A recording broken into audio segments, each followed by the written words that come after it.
I meet every day with families with children with special needs, and often those children are adults. So in the course of discussing a Henson Trust for the child with special needs, and the trustee arrangements and the amount of the inheritance and all of those things, I always canvass whether it would be useful to also have a Henson Trust for a child who does not have special needs. Because Henson Trusts are not just for kids with special needs. The standard testamentary trust advantages of asset protection, intergenerational asset transfers, and tax reductions are available and more ironclad protected in Henson Trusts than standard discretionary testamentary trusts. So, for example, if a child not with special needs but in a reasonably high tax bracket, let's just say that they make between $45,000 and $90,000. That's going to cover a lot of the tax-paying population.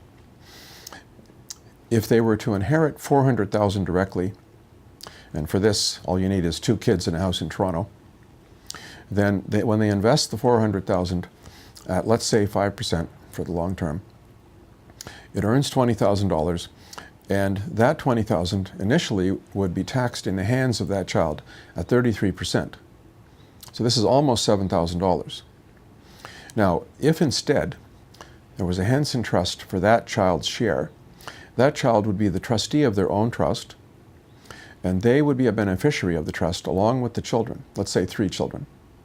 So what would happen is that $20,000 would be trust income, and what you would do is you would spend or declare or attribute income in the hands of the children, and each of those children has a tax credit of $11,000.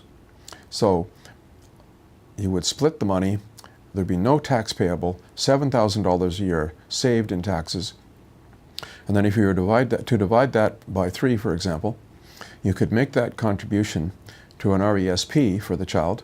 The federal government would then make the matching to percentage education grant contribution.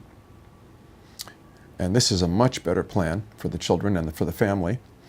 And in addition, if that child was to divorce, the asset held within the trust is not a matrimonial asset, and due to the circumstances is not divisible with the spouse. And this is very advantageous and is often the best choice.